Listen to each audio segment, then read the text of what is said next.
Біз сізмен Әдебиет туралы сөйлесеміз.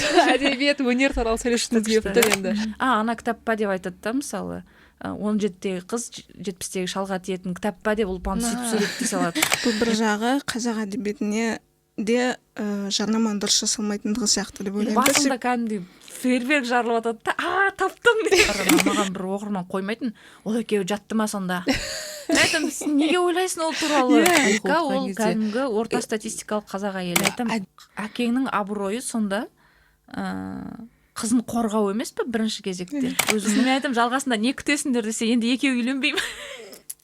Айтам, үйлену деген ол өмірдің соңы емес қой. Өйткені әке шешесі бейсаналы түрде біз өлсек ертең осы балаларға сен қарайсың дейді. Ешкім қарамайды. Алдыңғы арба қалай жүреді, солай. Бала сені қорғағысы келіп тұрады. Бірақ егер біз оған әке шеше ретінде жауапкершіліктің бәрін ысырып тастап оған қорғау